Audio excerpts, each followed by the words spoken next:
A happy Sunday, church. It's such a blessing that we can get together again today to worship our Lord Jesus Christ and to study His Word. If you are watching us for the first time, don't forget to like our Facebook page or hit the subscribe button if you're watching over YouTube. We are on our third week of our sermon series, which we've entitled Soul Shifts. We've been talking about the importance of a healthy soul, our soul. And in the past weeks, our conversations has led us to some simple rhythms, or shall we say, practices that are intended to refocus our eyes on Jesus. Now, if you've missed any of our sermons, you may check them out at www.livingwordnra.com. I hope you were able to apply some of those shifts that we talked about. Today, we're going to take a look at another condition of our day that tends to wreck our souls, and that is busyness, which is the pathway to the trivial life. Let's look at Mark chapter 1, verses 32 to 38. Once again, for the note takers, you can follow along on YouVersion, and there you will find the verses as well as the sermon outline. Mark chapter 1, verses 32 to 38. That evening after sunset, the people brought to Jesus all the sick and demon-possessed. The whole town gathered at the door, and Jesus healed many who had various diseases. He also drove out many demons, but he would not let the demons speak because they knew who he was. Very early in the morning, while it was still dark, Jesus got up, left the house, and went off to a solitary place where he prayed. Simon and his companions went to look for him, and when they had found him, they exclaimed, "Everyone is looking for you." And Jesus replied, "Let us go somewhere else to the nearby village so I can preach there also. That is why I have come." Let's pray. Father, thank you once again for this time in your word. Help us to simply sit at your feet today. And as we remove the distractions and concerns that weigh in on our minds, please calm our hearts and speak words of truth and encouragement that will bring life to our souls. In the name of Jesus, our Lord and Savior. Amen. Amen. In his book, Crazy Busy, Kevin DeYoung was asked by a friend what his next book project was. And his answer, "I'm writing a book on busyness." And his friend answered, "Really? But your schedule is a mess. This is one of your biggest problems." To which Kevin answered, "I know, that's why I'm writing the book." Kevin DeYoung was honest enough to admit that he wrote the book because he wanted to figure out things he didn't know and work on changes he hadn't seen in his life.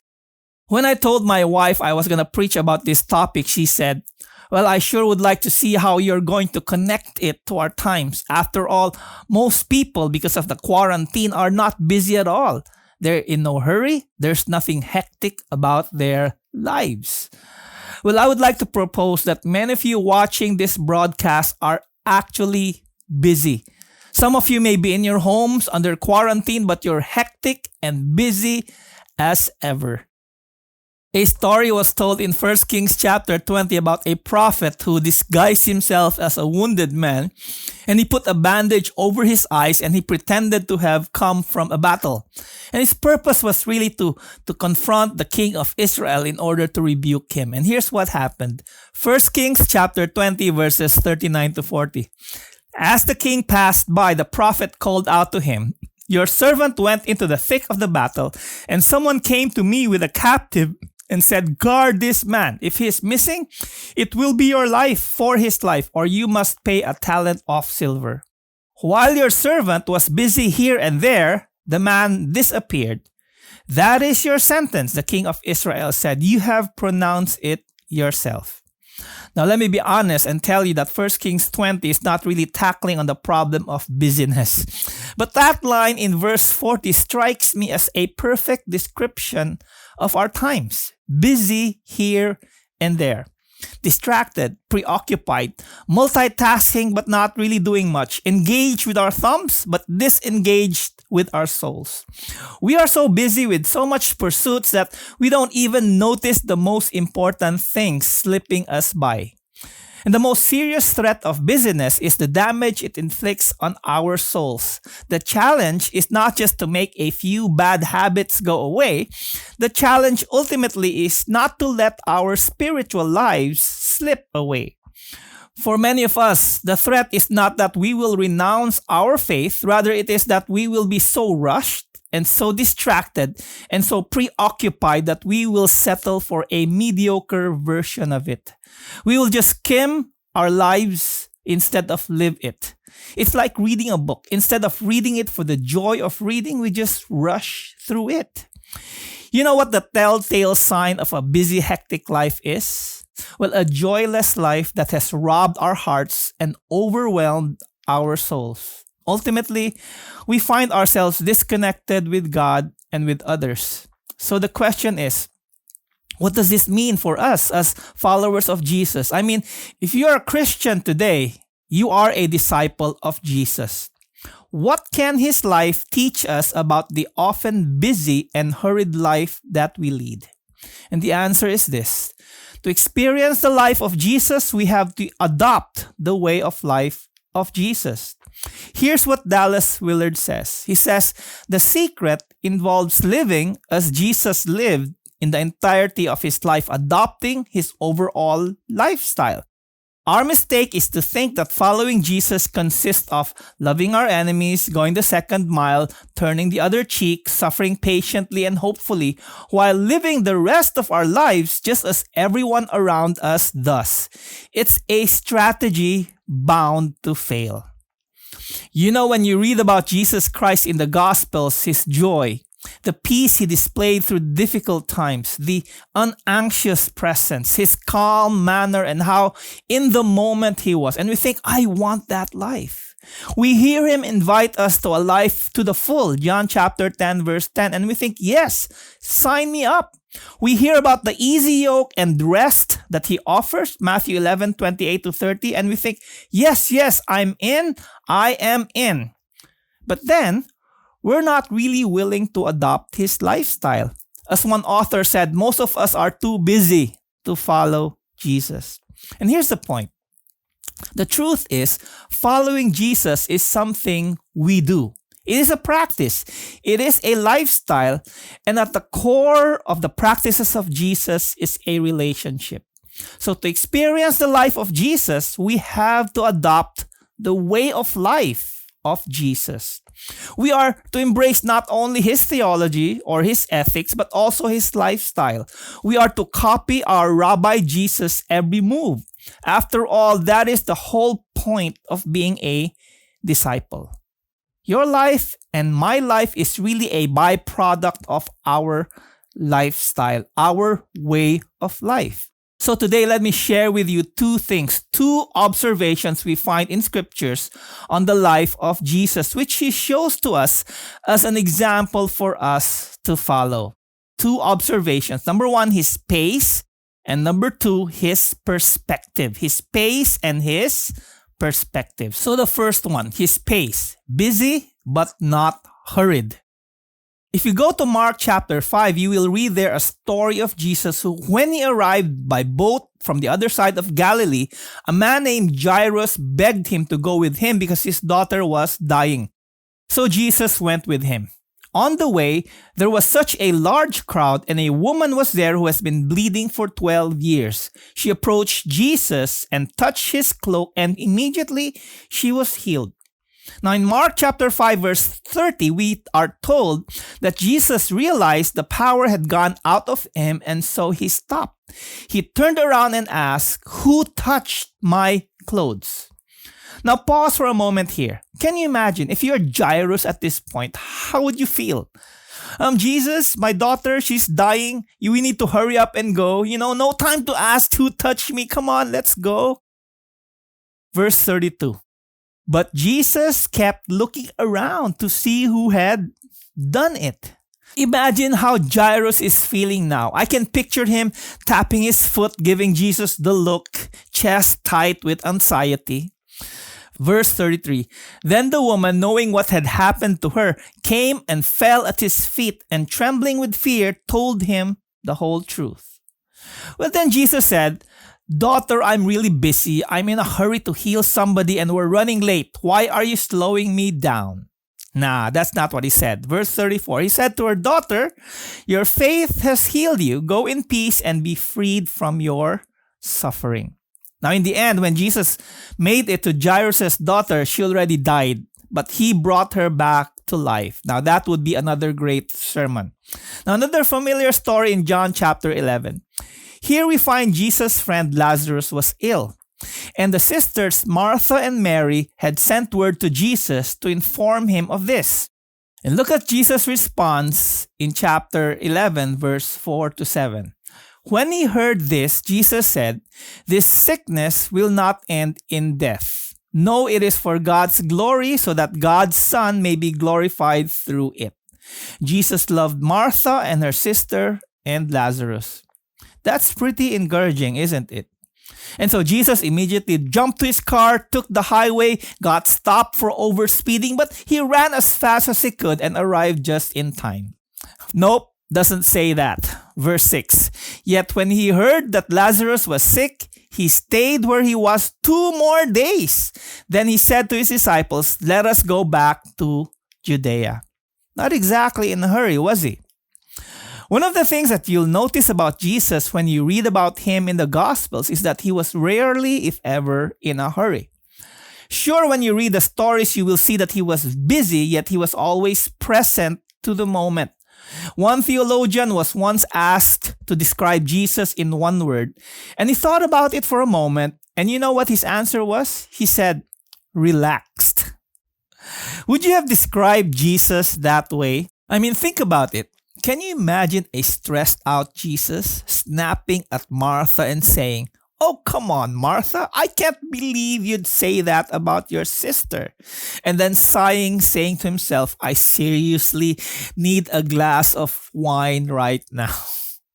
Can you imagine him half talking to you, half texting on his phone with a sporadic kind of not doing either really well. And then he tells you, I'd love to heal your leg, but I have a plane to catch. I have a TED talk in Jerusalem tomorrow.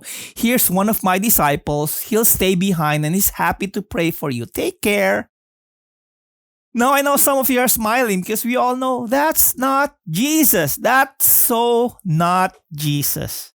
Story after story in the Gospels, you will find Jesus always present to the moment, present, attentive, unhurried, present to the Father, present to the person in front of him, present to the world, present to his own soul. Jesus put on display an unhurried, connected way of life. And when we read the Gospels, Jesus often had many things to do. But you will see a rhythm of life that we can correctly say that Jesus was often busy, but never hurried. Yes, the battle with hurry, that rush we feel when we're busy. Here's what John Ortberg in his book, The Life You've Always Wanted, said. He said, hurry is the great enemy of the spiritual life. There is almost nothing you can do that reflects life in the kingdom that you can do in a hurried way. You can't listen to someone in a hurry. You can't love someone in a hurry. You can't follow Jesus in a hurry. Why do we rush and hurry? One of the great illusions of our day is that we think hurrying can buy us more time. Time magazine back in the 1960s made a prediction about how the advances of technology would radically cut back on the many hours a week that people would work. Or that people would start retiring earlier and that the challenge would be what people would do with all their free time. Well, today, not many people would actually be able to say that the main challenge of their lives in regard to time has to do with all the free time they have. In fact, quarantine has showed, even proven, that even with so much free time, we are as busy as ever. Busy with so many pursuits, some of them worthy pursuits. And unfortunately, some are not. And you know what they are.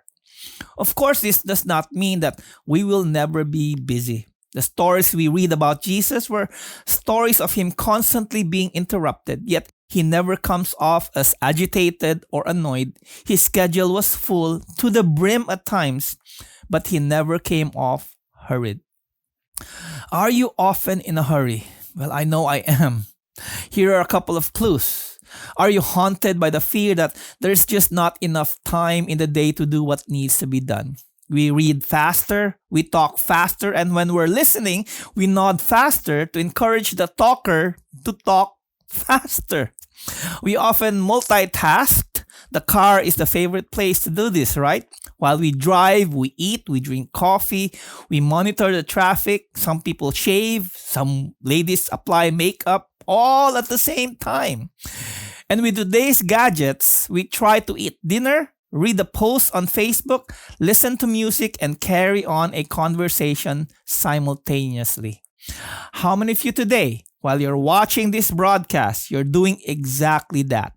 Messaging with your phone, checking on social media, reading a post, and at the same time trying to listen to the sermon. And the truth is, this busyness and hurry leads us to a superficial life. It is the root cause of mindless living. It justifies and reinforces being on autopilot. With so much information at our tips, we are no deeper in our spiritual maturity. In fact, we want microwave maturity. And those we love the most, those we are committed to the most, end up getting the leftovers. It's called sunset fatigue. We are just too preoccupied, too distracted, too hurried to love the people to whom we care the most, even God. You know, I share these things with you not because these things don't happen to me. In fact, they are very, very real in my life. I'm preaching to myself too. I'm the first person who needs this message. Now, Jesus didn't hurry. His pace was busy, but never hurried. A second observation is this: his perspective, discerning yet always present. Our text in Mark chapter 1 exemplifies this for us. Remember, Jesus had a very busy day, and we read in verse 35, very early in the morning, while it was still dark, Jesus got up, left the house, went off to a solitary place, and he prayed. Simon and his companions went to look for him, and when they found him, they exclaimed, "Everyone is looking for you." And Jesus replied, "Let's go somewhere else to the nearby villages so I can preach there also. That is why I have come." In 2009, Simon Sinek wrote a book entitled Start With Why, kind of revolutionary in the secular leadership world. But you know what? Way before Sinek thought about this, Jesus already exemplified it. Jesus knew his why, and he never lost his way. Think about the text in Mark chapter 1. The previous day was a busy day for our Lord. He was healing the sick. He was driving out demons, and he was teaching. And we are told that there were so many people, the whole town gathered at the door of the house where he was staying. Mark chapter 1 verse 33. But notice what our Lord did the next day. He prayed. Early in the morning, spent time with the Father, and then he actually left and went to another village. How strange is that? Jesus discerned his next move not based on the external situation, but by the leading of the Father. Notice that his decision to go to the next town came after he spent time in prayer. Discernment. How we all need that in our day and age. Now, two things are very clear with Jesus here. He knew what to do, and he knew what not to do. In his book, Immeasurable, Pastor Sky Jethani talks about how he regularly meets with students, graduating students who were eager to talk about vocation and calling. And the most often asked question was, how do I know what I'm supposed to do with my life? And his answer to them would always be, tell me about your communion with God. And some of the students would be confused by the question. They think that finding their calling is a process of studying the scriptures, exploring their gifts through an assessment, or uncovering a great need somewhere in the world where they will devote the rest of their lives to. And yes, these were well and good. But he also notes that if we are not in communion with God through which we discern his call, then we will simply be thinking about things that are self-centered. We will be asking, what do I want to do instead of what is God calling me to do? The former is based on personal preference and self-awareness. What do I want to do? How do my gifts match? The latter on prayer and self-surrender. Lord, what is it that you are calling me to do? You know, in my own personal experience, those times when I humbly inquired and submitted myself to God, those were also the times when God would guide. Like when we started the church in NRA, that for me was a prolonged time of seeking God that took me almost a year. Or recently when I needed to handle a church member and didn't know what to do. The Lord is willing to lead. But I will also confess that those times when I just did what I thought was right, using my own wisdom, I would usually end up wrong. Jesus knew the right thing to do because he constantly created space for the Father. He was discerning. And because he said yes to the Father and his kingdom, he constantly said no to countless other invitations. Jesus knew what to do. Jesus also knew what not to do. Now, if you were Jesus in the story of Mark chapter 1, what would you do next? Now, if it was me, I'd probably go to sleep. Then I'd start to strategize my move in order to minister to more of the people. After all, there's a lot of needs to be met. The last thing I would do is move to another town. That's just inefficient. You've already started something here. Why ruin a good thing? But that's not what Jesus did, right? He knew what not to do. A certain level of busyness is fine and sometimes unavoidable. There's always a time for a hurry if it's an emergency or say your house is on fire. However, it's not supposed to be our default setting. When it comes to busyness, you and I need to be discerning too. We need to reject the idea of chronic busyness, which I'll deal with next week. Today, though, I want to touch on a different kind of busyness that I see a lot of people in. I'll let the Apostle Paul describe it for you. 2 Thessalonians chapter 3, verse 11. He says, "For we hear that some among you are leading an undisciplined life, doing no work at all, but acting like busybodies." Busybodies, kind of like the verse we read in 1 Kings earlier. Busy here and there. There was a study that was done with pigeons where the researchers put a food delivery system where if the pigeon pecked on a lever, they would get a pellet of food. And so the researchers found that once the pigeons discovered this, they were really happy about it. The birds would sometimes come back to it and sometimes not.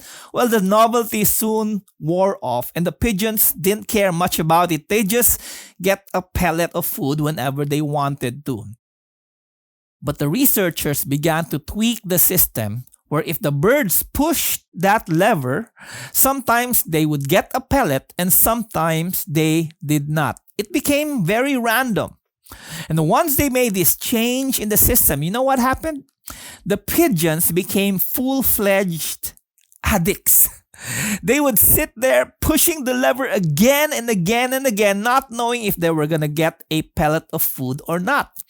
And they actually sat there and pecked on the lever until it destroyed their health. They couldn't be convinced to leave the lever because there was a novelty to whether they were going to get something or not. You know, much like a slot machine. And you know what else? Much like the mobile phone. Whether it's social media or that game or that video channel, notice how we can be like the pigeons who are not easily convinced to leave. Now, once again, I've always said this, I'm not anti-technology. After all, we are showing this broadcast using technology. I'm thanking the Lord for this. But we must remember to use technology and not to be used by technology. Remember my illustration about Jesus? Can you imagine Jesus half talking to you half the time on his phone, mumbling something incoherent? That's not Jesus, right? Jesus would be discerning, always present. And yes, if he lived in our day and time, he would use technology, but he would know the difference between the important and the urgent. He understood that all good things he could do were not necessarily the things he ought to do. And so should we. A survey was made from Microsoft found that 77% of young adults said yes when asked if they would reach for the phone the moment nothing is occupying their attention. I think it's higher than that. I mean, when you're lining up in the grocery or waiting for the stoplight to turn green, what do you reach for? The mobile phone, right? The fact is, technology is a part of life. We use it, but we should not be used by it. And this new normal of hurried digital distraction is robbing us of our ability to be present. Present to God, present to other people, present to the good and the beauty of this world, even present to our own souls. Jesus was discerning, always present. He knew what to do and what not to do. So we talked about his pace and his perspective. Busy, but not hurried. Discerning, yet always present. You know what happens when we're busy and hurried? We become shallow, superficial. We just skim over the surface. And when we're not discerning, we don't know what to do because we're not hearing from God. In fact, we'd have purposelessness disguised in busyness. Jesus lived with unrelenting demands and pressure, but he knew that if he were to accomplish the purposes the Father had for him, he would have to pass up thousands of good intentions other people had for his life. The Son of God could not meet and did not meet all the needs around him. He had to get away to pray. He had to eat. He had to sleep. He had to say no. If Jesus lived with his human limitations, we're foolish to think that we can't. Those who end up doing nothing are those people who never realized they couldn't do everything. That's why we need to set some priorities. And if we want to experience the life of Jesus, we have to adopt the way of life of our Lord. So here's the soul shifts for the week. Soul shift number 1, set boundaries. Set boundaries. A 2014 study found that the rates of anxiety people feel can be directly attributed to the amount of news that they consume. When the Boston Marathon bombing happened in 2013, researchers did a sampling and they found out that if people watched 6 hours of coverage of the Boston Marathon bombing, they found out that they exhibited more PTSD symptoms than the people that were actually present in the crowd where the bombing actually occurred. The people who checked the news felt a sense of trauma as they watched non-stop coverage, even if they weren't actually there when it happened. Ever wonder why you feel more anxious after hours and hours on social media? The fact is, it's not social anymore. It's bad news, fake news, and all sorts of other kinds of negativity in between. And I've heard countless anecdotes and stories of those experiences, myself included. And the simplest step to breaking away from the tyranny of the screen is to set boundaries.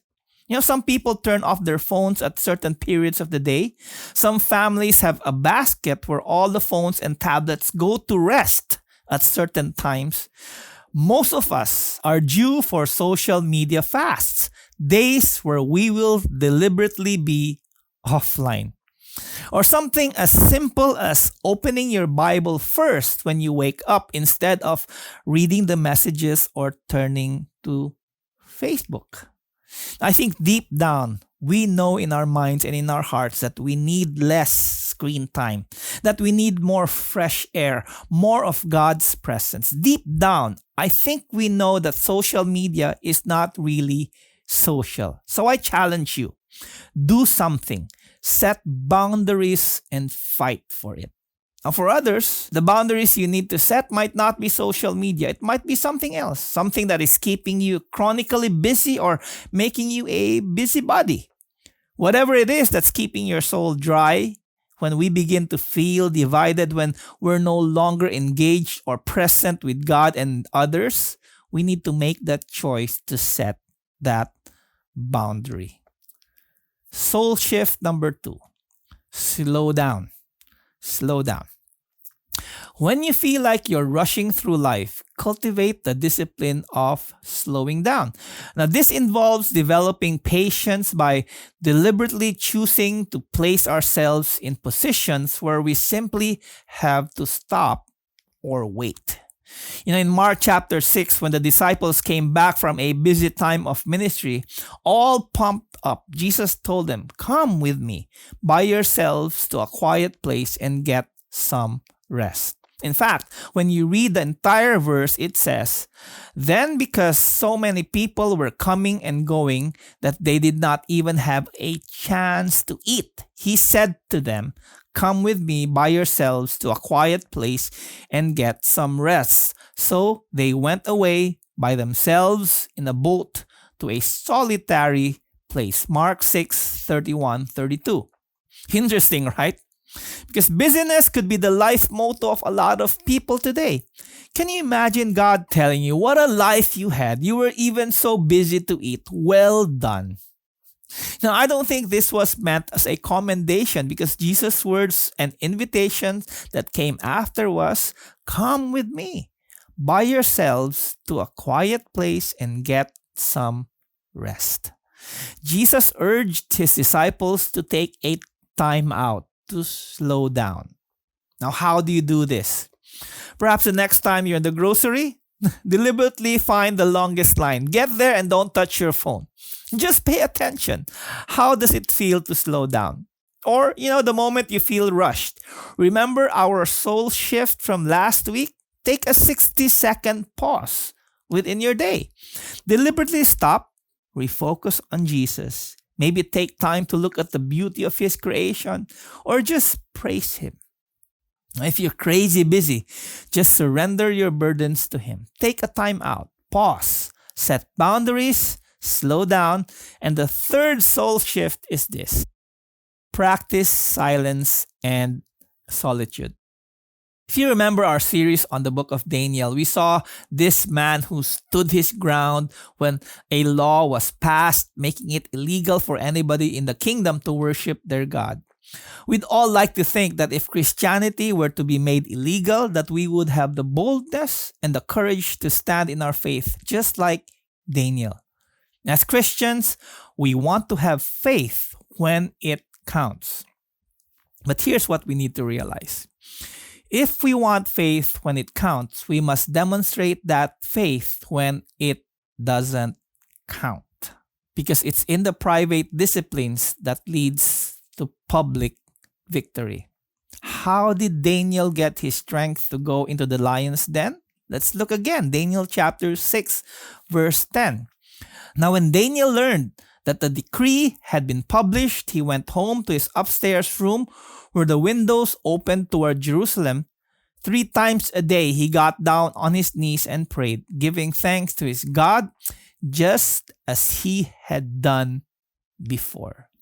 The New King James Version renders it this way: as was his custom since early days.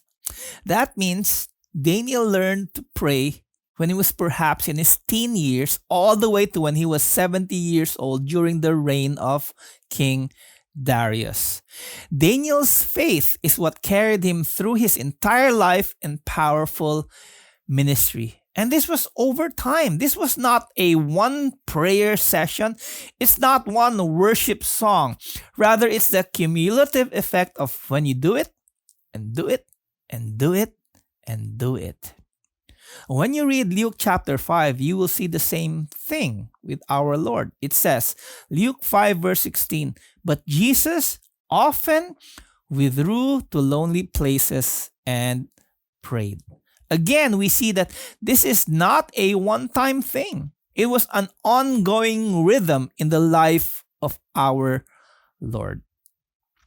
Alan Stein, in his book Raise Your Game, talked of a time when he got to meet the late Kobe Bryant when he was in the top of his game.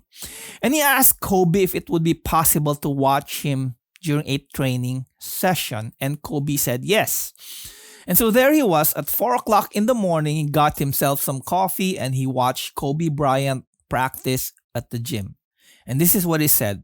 He said, for 45 minutes, I was shocked. For 45 minutes, I watched the best player in the world do the most basic drills. I watched the best player on the planet do basic ball handling drills. I watched the best player on the planet do basic footwork.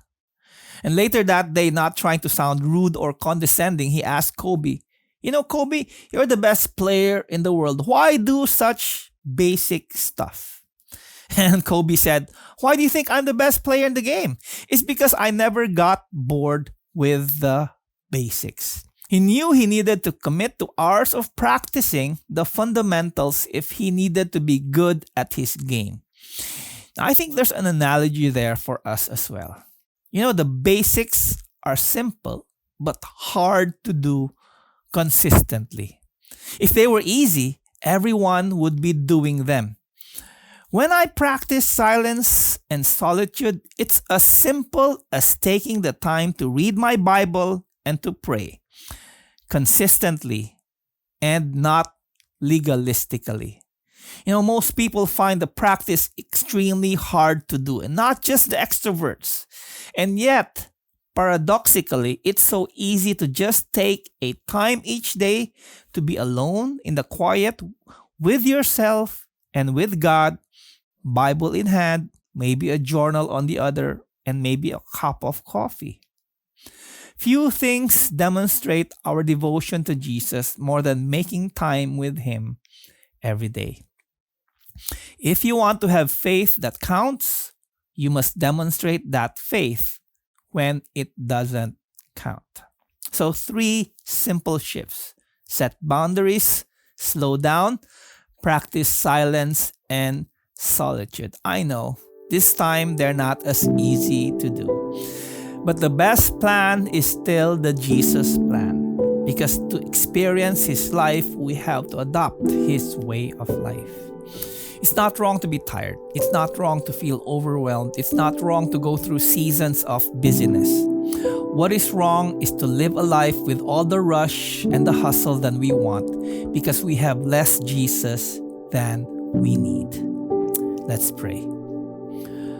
We want more of you, Jesus. Thank you for your example.